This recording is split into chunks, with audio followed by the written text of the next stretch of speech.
말씀을 다시 먼저 보도록 하겠습니다. 누가복음 18장 개역개정 성경을 보겠습니다. 자, 9절부터 보겠습니다.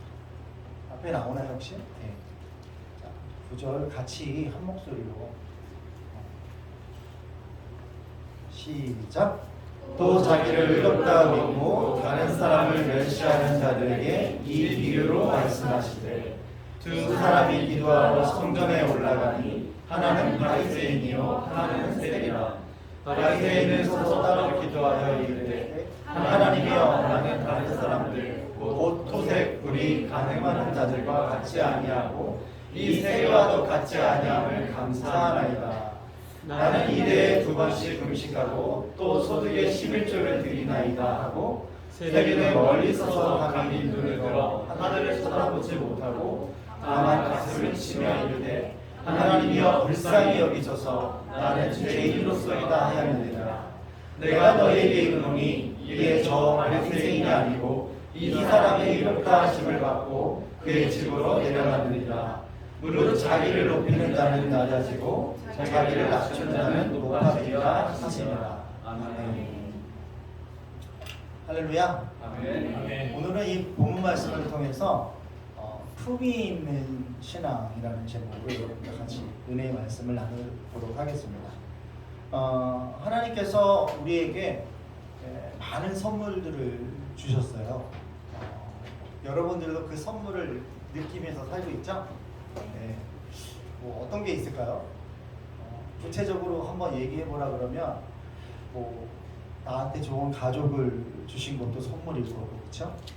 또 자녀들, 그렇죠? 아니면 내가 가지고 지금 함께 하고 있는 일들, 이런 것들이 아마 다 선물일 텐데 이렇게 앉아서 예배를 드리는다는 그 자체가 가장 큰 선물인 것을 깨달을 때가 많지는 않은 것 같아요. 사실은 예배의 소중함이 사실은 우리 믿는 믿음의 사람들이 가장 큰 선물이거든요. 동의하십니까? 네, 저도 예배를 주관하고 인도하지만 그 예배의 소중함이라는 것은 정말 우리가 말로 표현할 수 없을 정도로 소중한 건데 그것을 잘 인지하지 못해요. 네, 늘 마치 밥을 먹는 것 같아서 가끔 어때요? 외식을 해야 이게 맛있는 거구나. 밖에서 자꾸 밥을 먹어본 사람들은 집밥이 얼마나 맛있는지를 나중에 깨닫거든요. 오늘 여러분들에게 말씀을 전할 때 약간 특별식으로 제가 왔는데 아마 여러분 박현주 목사님 말씀이 가장 맛있는 걸 거예요. 그런데 오늘은 좀 특별한 말씀으로 여러분들하고 나누는 거니까 가끔 좋은 곳에서 좋은 분위기 속에서 말씀을 밥을 먹듯이 말씀을 먹는다 생각하시면 좋을 것 같습니다. 여러분 제가 화면에 하나 띄워드리면 이런 말이 있죠. 미셸 오바마라고 하는 우리 영부인이요, 미국 영부인이었던 버락 오바마의 아내 되시는데 2016년 대선 때 그 옆에서 좀 도와주려고 힐러리 여사가 대선에 나왔을 때 민주당을 막 자기들이 이제 저는 뭐 정치 얘기하는 건 아니고요. 이제 그 도널드 트럼프하고 막 이렇게 경쟁을 붙었었는데 트럼프 같은 경우 그렇잖아요. 좀 무대뽀잖아요. 밀어붙이고 막 좋은 점도 있고 안 좋은 점도 있겠지만 어쨌든 이제 반대편 당에서는 그런 사람들이 막 나가고 있는 어떤 그런 모습을 저지하려는 연설들을 하게 됐는데 미셸 오바마 같은 경우에는 이런 문구 여기 보이시죠? 자기들의 모토에 대해서 이야기하는 그 연설이 있어요. 거기에 보면 그들은 그냥 그렇게 저급하게 가더라도 우리는 we go high, 좀 고급스럽게 가자. 다시 말해서 품격 있게 가자. 뭐 이렇게 해석할 수가 있는데 품위 있게 가자 하면서 이 자기의 모토들을 얘기하는 적이 있어요.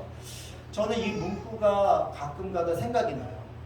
나의 모토가 뭘까? 물론 우리는 믿음의 사람이고 우리의 사명이 있기 때문에 예수님께서 주신 말씀이 우리의 모토겠지만 개인적으로 이 연설도 참 마음에 들어요.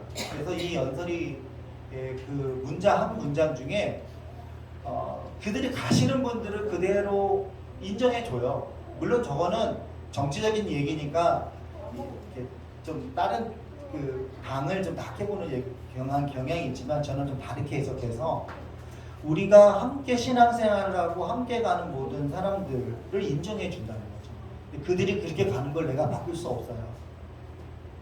그들이 혹시 저급하게 가더라도 내가 할 수 있는 일은 없어요. 단지 내가 할 수 있는 일은 뭐냐?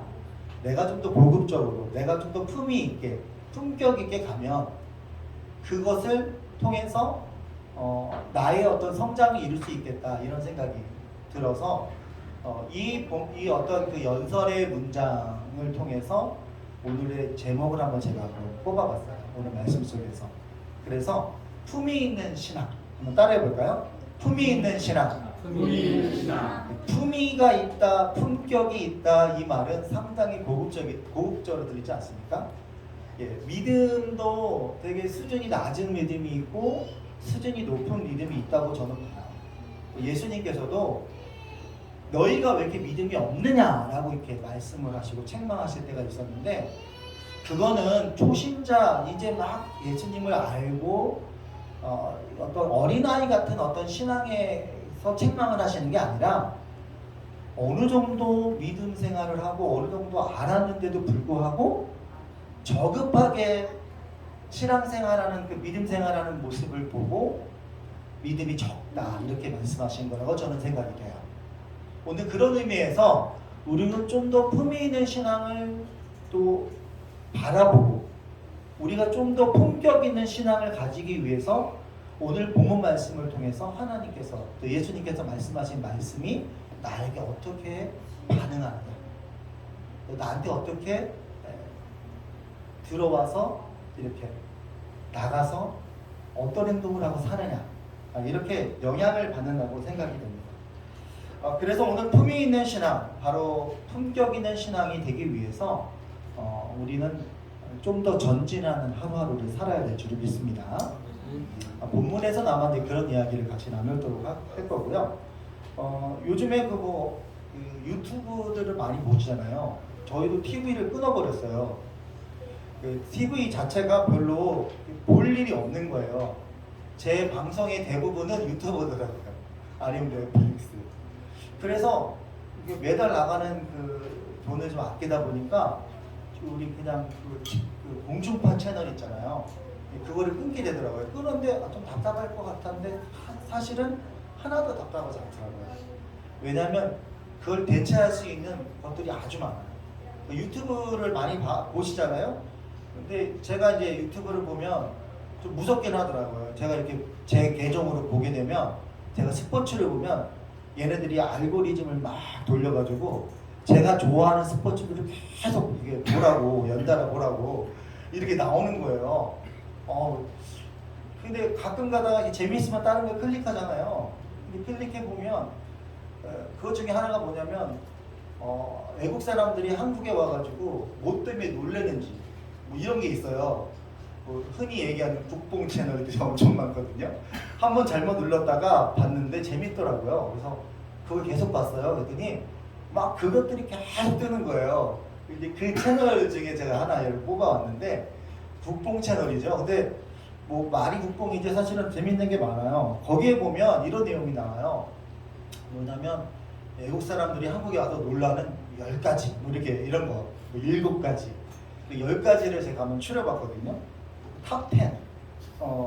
10위가 뭐냐면 여기 다 쭉 있지만 친절함이래요. 여러분들 동의하시죠? 우리 대한민국 되게 친절하잖아요. 그리고 24시간 안전하다 9위. 8위가 보니까 뭐 이렇게 버스나 이런 지하철에 보면 노약자석이나 뭐 임신 임산부들 배려하는 좌석 그런 거 보고 막 놀라서 막. 더 놀라는 거는 그 좌석에 비어 있는데 사람들이 안 앉는 게 더 놀랐대요. 왜냐하면 외국은 그렇지 않은가 봐요. 앉아 있다가 그런 사람들 오면 피해 주는데 여기는 아예 비워둔다고 하더라고요. 뭐 그런 거 있고 청결한 화장실 그리고 와이파이 터지는 거 대중교통 뭐 요금제나 환승제 그리고 식당 문화. 이 식당 문화는 반찬 나오는 거 주로 막 반찬 10몇 가지 나오는데 공짜야. 그러니까 물이 나와.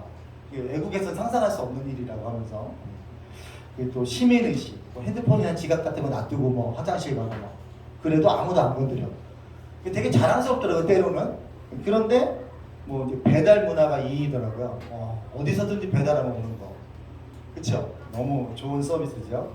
그리고 1위가 보니까 의료 서비스더라고요. 우리가 참 좋은 곳에 살고 있구나. 선진국이구나. 이런 생각들을 하면서 제가 근데 막 긍지를 느끼고 있으면 우리 딸이 와가지고 갑자기 확 깨버려요. 아빠, 국뽕 채널이야. 그래서 너무 취하면 안 돼. 그거 말고 얼마나 빈자리가 많고 얼마나 흥미진 데가 많은데 이렇게 얘기하더라고요. 그건 그렇지. 그래서 정신을 바짝 차리게 되는데요. 현실을 이제 보여줍니다. 저는 스포츠 채널 중에 축구를 가장 많이 보거든요. 여러분 박지성을 또 이어서 손흥민을 요즘에는 또 더 난리 났어요. 김민재에다가 이강인까지 유럽의 아주 대표적인 곳에 다 이적해가지고 주말에 막 잠을 못 할 것 같아요. 이렇게 이제 채널들을 보면 아까도 말씀드렸듯이 그런 계속해서 그 채널들이 나와요. 어떤 채널이냐면 나를 계속 잡아 당기는 채널들이 나와요. 이걸 보면서 좋아요와 알람 뭐 구독해 주세요. 뭐 이것은 제작에 큰 힘이 됩니다. 이러면서 보면은 정말 아무 내용이 없어요. 다 쓸데없는 내용인데 채널이 막 된다는 거죠. 제가 그거 보면서 무슨 생각을 했냐면 사람은 다양하다. 제가 보는 채널이 있는데 제가 좀 설명을 해드리면 여러분도 그럴지 모르겠는데 제가 제일 좋아하는 축구 채널 유튜브는 달순의 라이브라는 게 있어요. 그 달순의 라이브를 보면 축구, 프로 축구의 해외 축구의 전반적인 부분을 아주 정확하게 알 수 있어요. 그런데 다른 게 알고리즘으로 쫙 나오면 그거 보잖아요. 보면 다 쓸데없는 것들이에요. 진짜 거의 쓸데없는 것들. 그래서 시간을 낭비하고 이런 것들이 많이 있는데 아마 그런 의미에서 제 딸이 북봉 채널이라고 하는 것 같아요. 그런데 제가 이렇게 하는 말씀은 다양한 것들이 있다 뜻이에요. 다양한 것들. 자, 우리 믿음 생활 할 때도 다양한 사람들이 많이 있어요. 그 다양성이라는 것 때문에 사실은 이 세계가 유지되는 거 아시죠? 그 식물의 다양성, 동물의 다양성. 또 우리 이번에 코로나 팬데믹 때문에 엄청나게 많은 사람들이 고생했잖아요. 근데 살 놈은 살아요. 그 왜 그러냐면 다양한 인종들이 다양한 모습으로 살기 때문에 한쪽으로 전부 몰살당하지 않는다는 거예요. 그게 생태학적으로 정말 되게 중요하다고 합니다. 다양성. 그래서 하나님께서 우리를 만드실 때도 그냥 한 어떤 족속만 만든 게 아니라 다양하게 만들었어요. 인종도 다양하게 만들고 다양하게. 때로는 우리가 뭐 기독교인이기 때문에 때로는 막 이런 거 하잖아요. 뭐 동성애 안 된다. 태어날 때 동성애인데 어떻게 해요? 태어날 때부터. 그거 뭐 죽일 수도 없고. 근데 다 다양한 것을 주님 안에서 바라보면 이게 뭔가 하나님께서 이 세계를 움직이시는 뭔가가 있어요. 생태학적인 게 있어요. 이 살다 보면 이 사람이라고 하는 것은 이렇게 사람 한자를 사람이는 이렇게 쓰잖아요. 근데 요 사람이라고 하는 것 자체가 홀로는 사람이 될 수 없다는 뜻이에요. 홀로 서 있는 것 자체가 외로운 거예요. 하나님이 사람이라 부를 때는 이게 두 사람이 이렇게 기대고 있는 모습이라고 하거든요. 그러니까 한 사람 한 사람이 서로 기대야 어떻게 돼요? 그것이 진정한 사람으로서의 어떤 사회를 이루고 국가를 이루고 민족을 이루는 거예요. 그러니까 다양한 사람들이 모이는 곳이 이 세계이고 다양한 모이는 곳이 교회고. 아멘? 다양한 분들, 다양한 거에 대해서 여러분이 다 함께 수용해 주셔야지 아름다운 교회가 되는 거라고 저는 생각합니다. 이 다양성을 통해서 우리가 믿음을 다시 한번 바라보는 것, 이거 정말 중요하다고 생각이 돼요. 오늘 본문의 말씀은 다양한 하나님의 말씀 중에 아주 특별한 말씀이라고 저는 생각이 돼요. 여러분, 오늘 본문 말씀은 예수님께서 이런 거예요. 모든 사람이 들을 수 있는 말씀을 전하는 때가 있어요. 예를 들어서 산상수훈 같은 경우 예수님께서 복음을 전하실 때, 설교를 하실 때 모든 사람이 남녀노소를 불구하고 다 들어라, 뭐 이런 설교가 있고, 오늘 본문 말씀은 조금 다른 결이에요. 어떤 말씀이냐면 모든 사람이 다 듣는 게 아니라 특정한 사람에게 하시기 위해서 비유로 하신 말씀이라는 거예요. 어떤 사람이 특정한 사람일까요? 오늘 본문 9절에 나와 있죠. 9절에 뭐라고 말씀하고 있죠? 또 자기를 의롭다 믿고 다른 사람을 멸시하는 자들, 이렇게 딱 특정이 되어 있어요. 자, 여기 보세요. 자기를 의롭다고 믿고, 여러분도 의롭다고 믿으시죠? 저도 그렇게 믿거든요. 네. 우리는 다 의롭다고 믿잖아요. 내가 의로운 건 아니지만 하나님이 나 의롭게 하셨잖아요. 그렇죠? 그러니까 다 의롭다고 생각한단 말이죠. 의롭다고 믿고, 근데 단서가 뭐냐면 다른 사람을 멸시하는 자, 요게 오늘 포인트입니다. 그러니까 대상이 있다는 거예요. 대상. 모든 사람에게 하는 말은 아니고 특별히 이런 분들이 혹시라도 있으면 오늘 이 비유의 말씀을 잘 들을 필요성이 있다는 거예요. 저하고 여러분들에게 하신 말씀이에요. 특별히 초신자보다는 어떤 사람들일까요? 좀 신앙의 연륜이 있고 한 믿음 한다 하시는 분들, 네. 이런 분들이 오늘 이 말씀의 대상자라고 보시면 될 것 같아요. 아니면 앞으로 그렇게 될 사람들.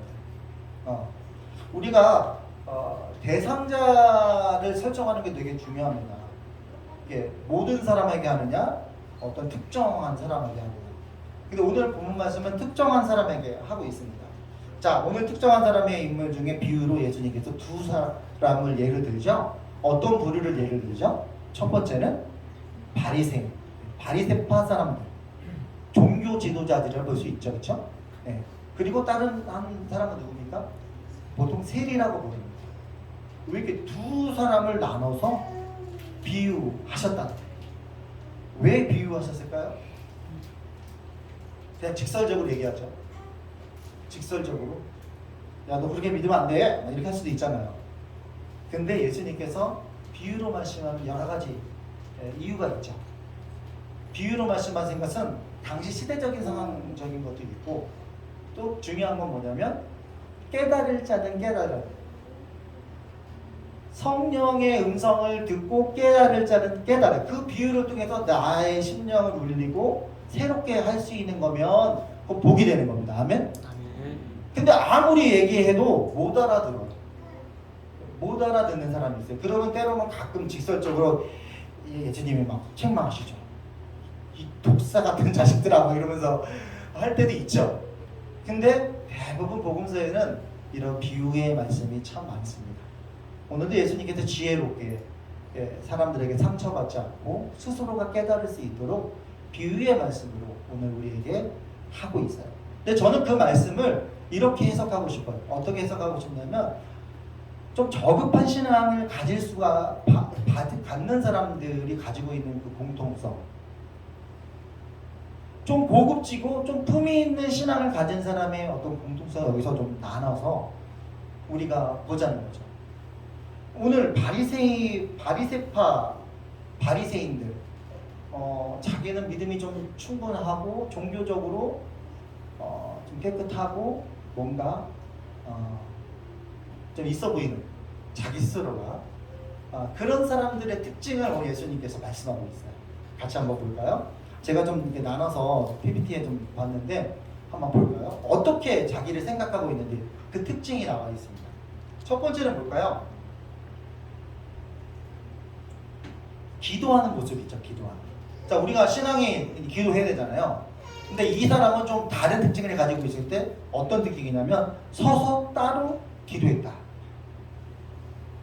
성전에서 기도하는 두 모습을 봤는데 바리새인은 딱 와서 서서.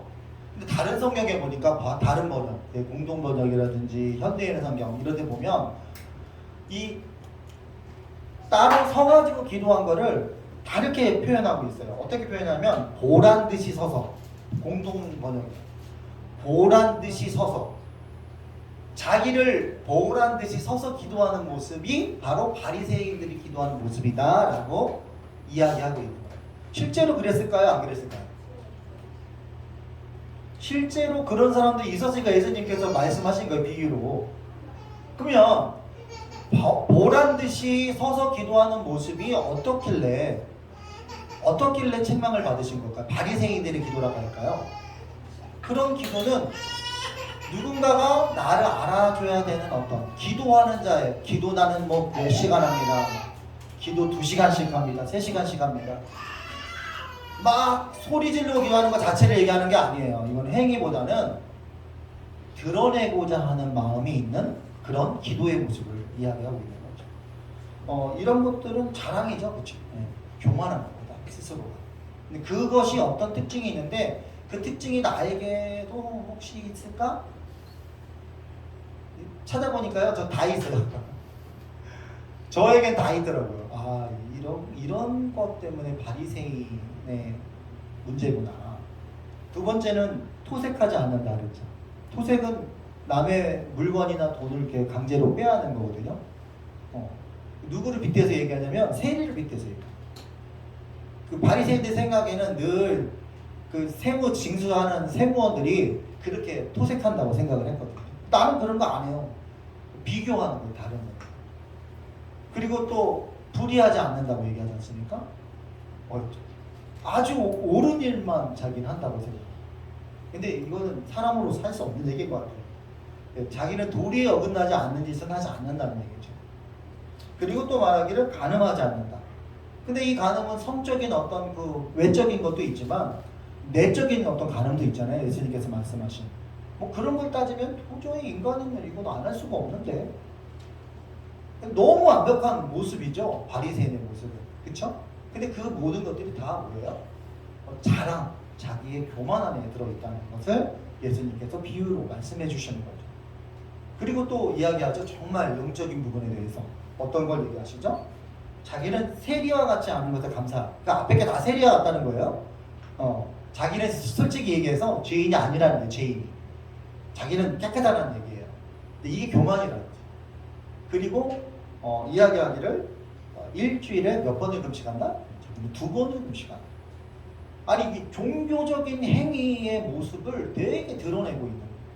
금식한다, 뭐 자랑. 나는 21일 금식해, 나는 40일 금식해요. 금식하는 건 너무나 소중하고 좋은데 이렇게 너무나 드러내서 너무나 자랑스럽게 이야기하는 사람들 가끔 보지 않습니까? 네. 저는 오늘 이 말씀을 빗대어서 얘기하면 바리새인의 모습을 가지고 있다. 그런 신앙을 가진 사람들은 그것을 좀 더 보면 저급하다. 좀 신앙을 이 정도 신앙을 가졌으면 이렇게 안 해야 될 텐데 이 정도의 신앙을 가지고 이렇게 하는 거구나. 이런 생각이 드는 거죠. 오늘 그리고 마지막 특징이 보니까 소득에 11조를 드린다. 개역개정 성경은 소득이라고 되어 있는데 다른 성경, 다른 본문을 보면 모든 소득으로 나와요.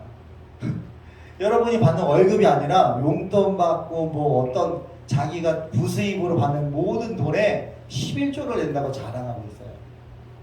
헌금, 되게 소중한 거잖아요. 그런데 정말 진정 품이 있고 품격 있는 신앙으로의 모습이 아니라는 거예요. 바리새인의 모습은. 종교 활동은 너무 잘했어요. 그런데 진정한 주님이 원하는 왼손이 하는 것을 오른손이 모르도록 하는 거. 그 되게 품격 있는 거거든요. 품이 있는 거예요. 내가 뭔가 헌신하고 봉사할 때 조용히 하는 거예요. 모르게 하는 거예요. 우리는 사실 그런 신앙으로 컸잖아요. 어렸을 때. 우리 어르신들 많이 있지만 우리의 신앙 교육 받을 때 그렇게 교육받았어요. 근데 바리새인화 되면 그런 것들 다 깡그리 잊어버리고 어떻게 돼요? 다 이게 뭐예요? 한마디로 해서 교만해진다. 교만해진다. 이것이 특징입니다. 품격을 잃어버리는 신앙의 가장 첫 번째가 교만인 거죠. 그래서 우리가 이 본문 말씀의 14절에 예수님께서 결론적으로 말하죠. 어떻게 얘기해요? 무릇 자기를 높이는 자는 낮아지고 자기를 낮추는 자는 높아지리라. 이게 성경적인 신앙의 모습입니다. 내가 높아지려고 하면 낮아지는 현상. 내가 더 낮아지고 헌신하시려고 그러면 주님이 높이시는 현상. 이게 품격 있는 신앙이라고 저는 생각이 된다는 거죠. 여러분 어때요? 여러분은 어떤 신앙을 더 사랑하십니까? 당연히 품격 있게 여러분의 신앙이 성장하셔야 된다고 저는 믿습니다. 그런데 현대판 바리새인이 누굽니까? 2000년 전에 예수님께서 말씀하신 이 비유의 말씀이 지금은 적용이 안 됩니까? 그렇지 않죠. 지금 누가 바리새인이고 누가 세리입니까?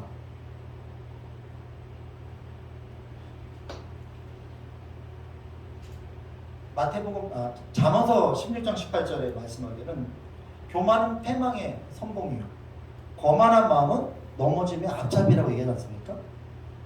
거만한 마음, 교만은 늘 엎어지게 하고 우리를 쓰러뜨리게 한다는 거예요. 근데 살면서 안 쓰러지는 사람이 어디 있어요? 경제적으로 쓰러지고 뭔가 도전하다가 쓰러지고 뭔가 잘하려다 그러는데 자꾸 쓰러지고 왜 그럴까요? 오늘 본문 말씀으로 막 그걸 기결해 보자면 이유는 딱 한 가지예요. 교만한 거예요. 제가 쓰러질 때 보면 가장 큰 게 교만이더라고요. 예, 그 교만이 눈에 보이는 교만이 있고 눈에 보이지 않는 교만이 있어요. 근데 오늘 본문 말씀을 토대로 보면 영적인 교만, 되게 보이지 않는 교만을 얘기하고 있어요. 그거를 제가 한번 생각해 봤거든요. 이거는 은근히 하는 그런 교만이 있어요. 아닌 척 하는 사람. 바리새인들이 그게 강했어요. 아닌 척 하면서 뒤에서 따지다. 그게 제일 차라리 대놓고 하면 그 문제 해결이 빠르잖아요. 아닌 것 같은데 나중에 보니까 막 대박 저런 사람이었어? 이런 경우가 많잖아요. 우리의 믿음 생활도 신앙 생활도 마찬가지인 것 같아요. 은근히 교만해요. 은근히. 이게 표현이 맞는지 모르겠지만 은근히 교만한 거는요, 이게 살게 어떤 느낌이 있어요. 느낌. 저분 은근히 진짜 교만하네. 이런 걸 느낄 수가 있어요. 느껴요. 느껴지게 해요. 오늘 좀 더 신앙이 좀 깊은 분들, 연배가 있고 또 자기가 믿음이 좀 있다고 하는 분들, 그래서 마음의 기경을 좀 하셔야 돼요. 그런 분들은. 왜냐하면 신학의 연륜이 있다 보면 어떤 생각이 드냐면 조금 이게 어떤 나의 믿음이 자라면서 이 교만이 갑자기 그걸 다 들어잡으면 다른 사람은 약간 그 깔보는 그 신앙의 깔봄이 있단 말이에요. 그게 보이지 않지만 너무너무 위험합니다. 그래서 우리는 신앙이 자기 자신이 옳다고 생각하는 거예요. 오늘 구절에 말하잖아요. 자기가 옳다고 믿는 자예요. 자기가 옳다고 믿는다는 게 뭐냐면 내가 하는 신앙생활, 내가 하는 믿음생활, 내가 보는 어떤 루틴, 믿음의 루틴들, 이런 것들이 맞다고 생각하는 거예요. 근데 그것을 가지고 있는 건 문제가 안 돼요. 근데 거기에 꼭 어떤 게 끼냐면 교만이 끼다 보니까 어떤 게 꼭 끼게 되냐면 다른 사람을 낮게 여겨요. 다른 사람을 멸시하는 마음을 가져요. 다른 이웃들, 다른 성도들이 하는 모습을 은근히 깐단 말이죠. 속으로는요, 이래요. 어떤 일이 생기잖아요. 속으로 봐. 내가 그때 얘기했었잖아. 내가 그때 말했지. 내가 그때 말했잖아. 그럴 줄 알았어. 저렇게 됐잖아. 이게 뭐예요? 그 사람은 직접적으로 판단하고 이런 건 아니지만 속으로 그런 마음이 있었다는 거예요. 어떤 마음일까요? 염려하고 사랑의 마음이 아니라 자기가 교만해져서 나는 다 알고 있었어. 저렇게 하니까 저렇게 되지 라고 하는 그런 교만함이 있다는 거죠. 근데 이게 상당히 바리새인들에게, 또 지금 현대 바리새인들에게, 우리에게 너무 깔려있는 그런 오류라고 할까요? 신앙에. 그것을 주님이 저격하시는 거예요. 주님이 옳지 않습니까? 솔직히. 주님이 우리 마음을 너무 잘 아는 거예요. 너희가 그렇게 신앙생활하는데 그 속에 뭐가 있냐? 남을 좀 깔보는 경향이 있다. 다른 사람의 믿음을 얕보는 경향이 있다.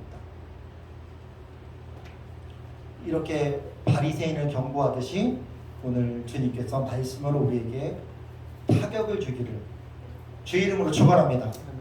저에게도 마찬가지. 사람은 다양하다 그랬잖아요. 다양성 가운데 또 삶이라고 하는 것은 오랜 인생을 사신 분들은, 저도 반백년 살았는데 106세 사신 분 저기 유튜브 보니까 강릉에 계신 분인데 지금은 106세를 넘으셨거든요. 돌아가셨는지 모르겠는데 한 2019년도에 106세였으니까. 그런데 와, 어때요? 100년을 넘게 살아도 사람이기 때문에 똑같더라고요. 사람이 다 똑같아요. 어려움이 오고 시련이 와요. 근데 희한하더라고요. 제가 그 유튜브에 봤던 그 할아버지는 손주가 자기 그 강릉에 땅이 엄청 많은데 손주가 땅을 많이 팔아먹었나 봐요. 근데 손주 오면은 혼내진 않는데요. 자기가 그런 걸 다 겪어봐가지고 그런 건 경제적으로 뭐 타격을 준 거는 안 혼낸다고 하더라고요. 나는 제일 많이 혼낼 것 같은데. 그래서 왜 그런지 얘기를 들어보니까 그런 건 별거 아니라고, 살아보니까 돈은 내가 뭐 열심히 해서 버는 게 아니었다라고 자기가 고백을 하더라고요. 돈은 그냥 들어오는 때가 있다. 뭐 이렇게 얘기하더라고요. 그래서 이해가 갈 때 반은 이해가 되는데 반은 이해가 안 되더라고요. 아직 100세를 안 살아가지고. 근데 어쨌든 우리가 어려움이라는 것은 다 있기 마련입니다. 여러분은 어려움과 시련이 닥쳤을 때 여러분은 어떻게 그 문제를 해결하나요? 믿음의 사람이 받을 수 있는 공통 질문이잖아요. 내가 믿음으로 이 어려움을 어떻게 극복할 수 있나? 맨날 가서 기도하고 붙잡고 사느냐? 주님께 의지하느냐? 뭐 여러 가지가 있죠. 저급한 신앙을 가진 사람들, 우리가 좀 수준이 낮다고 생각되는 사람들의 모습들을 보면 여기에서도 극명하게 차이가 납니다. 어려움이 왔을 때 대하는 믿음의 태도. 제가 아파트에 안 살아요. 저는 예전에 좀 살아봤는데 한 3, 4년 동안 지금 이제 단독주택에 살거든요. 시골이에요. 비봉이 시골인데, 시골이니까 할 일이 참 많아요. 막 텃밭도 가까워야 되고. 근데 한 가지 좀 가장 우리 아이들이 교통도 힘들고 다 힘들지만 우리가 정말 힘든 건 뭐냐면 겨울이 너무 힘들어요. 왜 힘들까요? 난방 때문에. 난방비가 너무 기름 보일러가 막 돌아가면 막 미치겠어요. 그런데 그걸 해결하려고 머리를 막 굴려가지고 지열 태양광을 이렇게 지원받아가지고 막 하자 해가지고 지금 2주 전에 이제 막 지열하는데 마당에다 구멍을 뚫더라고요. 두 군데를 뚫는데 150m를 길게 뚫어요. 그리고 거기다 파이프 2개를 이렇게 꽂아요. 두 가닥을. 그게 천공팀이 와서 하는데, 팀이 나눠서 하는데 천공팀이 와가지고 2주 전에 그렇게 해놓으면, 그러니까 어저께도 공사를 했는데 어저께는 배관팀이 왔어요.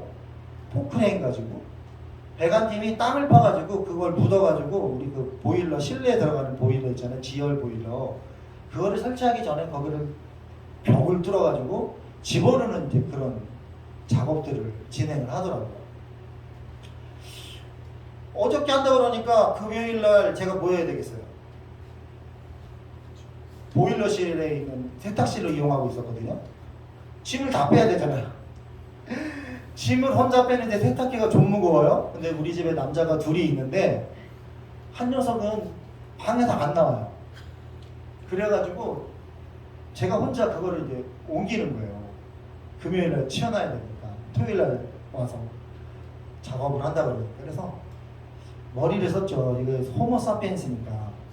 그래서 머리를 써가지고 저거 무거운 걸 어떻게 내가 밖으로 꺼집어내고 어떻게 할까 해가지고 다 끄집어냈어요. 어쨌든 저게 막 바퀴 있잖아요. 화분 큰 바퀴 그 이용해가지고 막 해가지고 끌어서 냈어요. 끌어냈는데 문제가 생겼어요. 뭐 문제가 생겼냐면 먼지가 너무 많은 거예요. 몇 년 동안 이렇게 처박혀 있어가지고 꺼내는 거 족족 바닥 뭐 묵은 때가 장난 아닌 거예요. 그거 어떻게 해요? 또 보면 와이프가 보면 가만히 있겠어요? 시키기 전에 제가 먼저 했죠. 없을 때.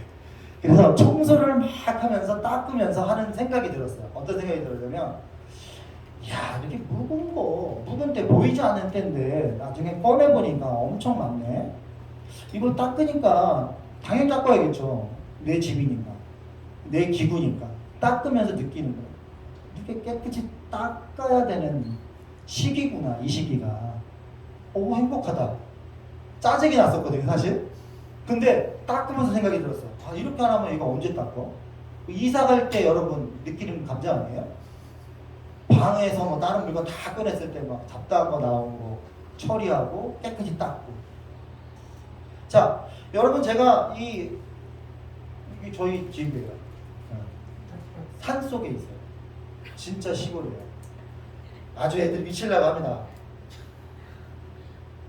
여러분 제가 왜 이런 말씀을 드렸냐면 우리가 이제 그 어떤 어려움을 겪을 때 힘들 때 내가 청소를 하면서 기뻐했던 것들이 되게 보면 순전한 믿음 아니면 내 영혼에서 나오는 기쁨이었어요.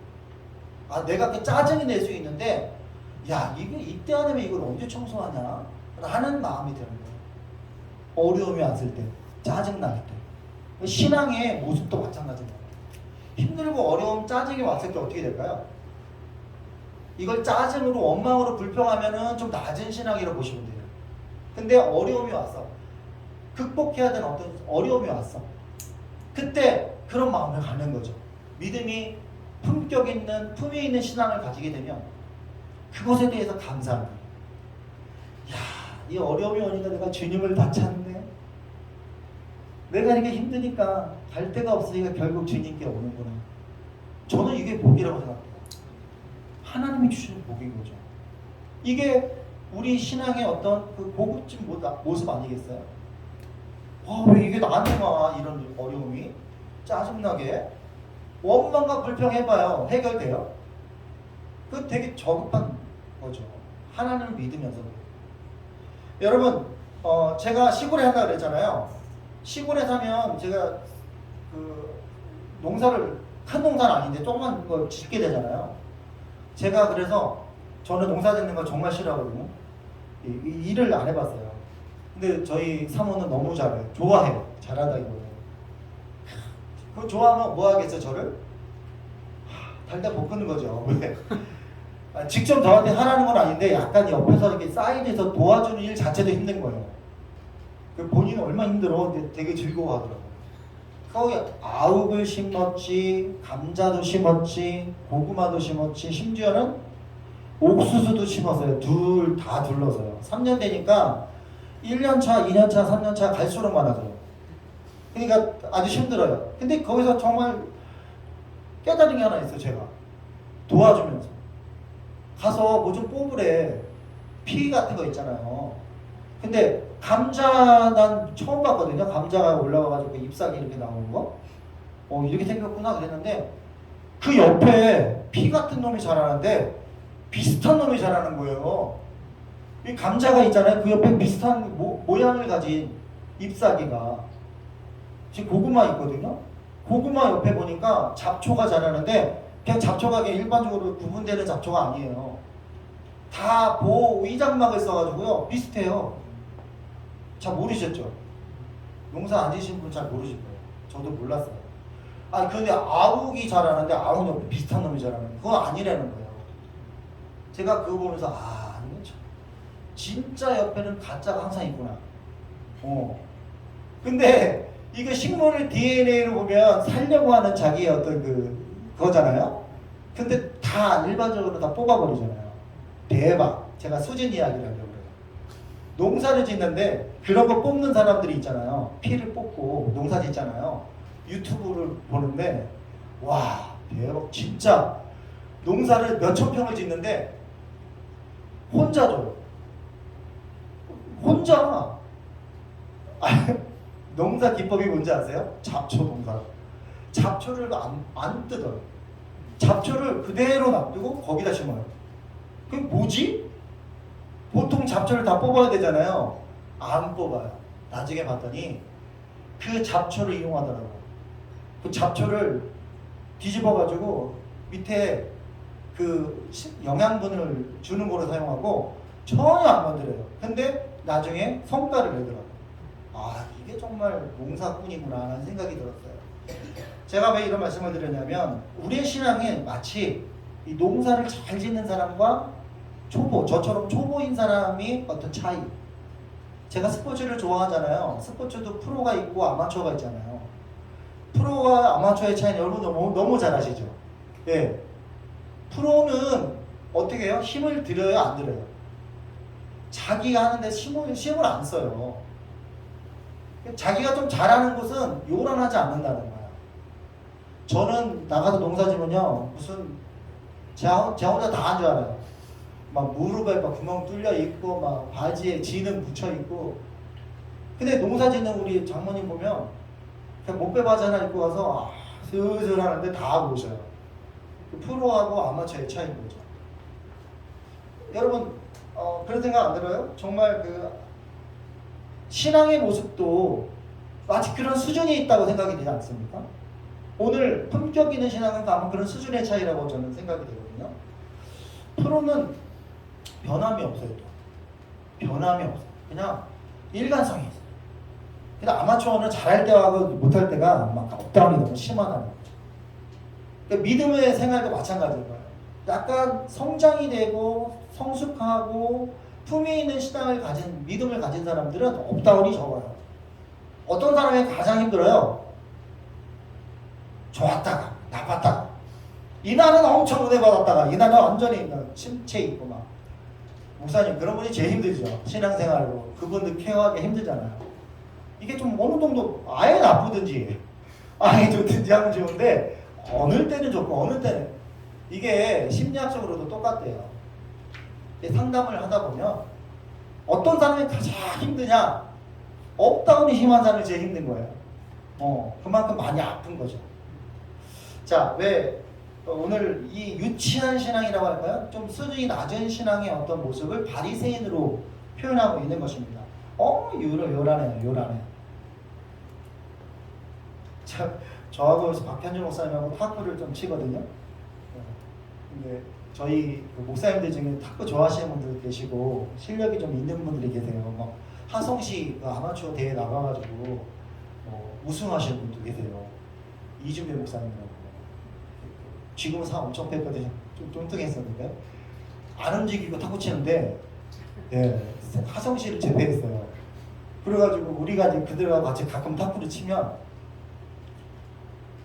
저는 엄청 요란해요. 하여튼 막 던져가지고 막. 근데 약간 잘하는 그 친구는 어때요? 너무 가볍게 툭툭 친다. 힘을 빼고. 아, 이게 차이구나. 그런 걸 많이 느낍니다.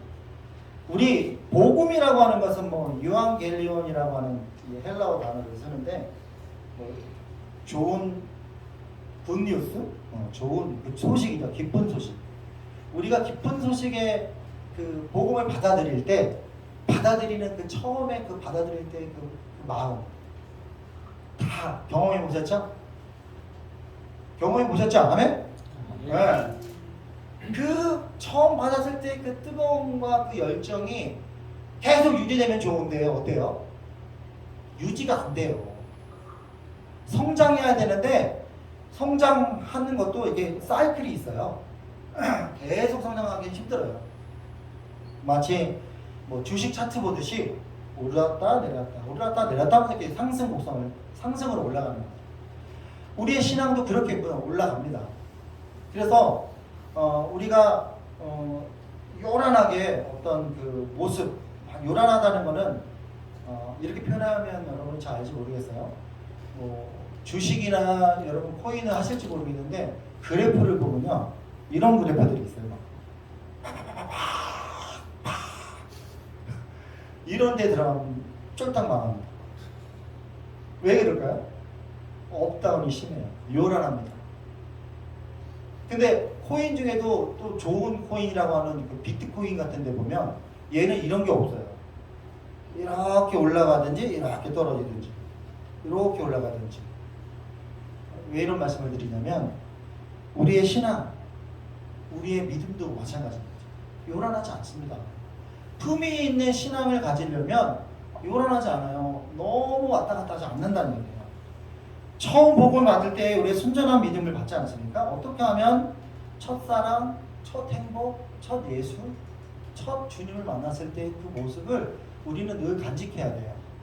근데 그 간직함에 있어서 자칫 우리의 믿음의 성장이 어느 정도 이루면 자칫 오늘 본문의 말씀처럼 바리새인화 될 수 있는 걸 조심해야 돼요. 이거를 조금 더 쉽게 여러분들에게 설명하려면 종교인이 되면 안 된다는 거예요.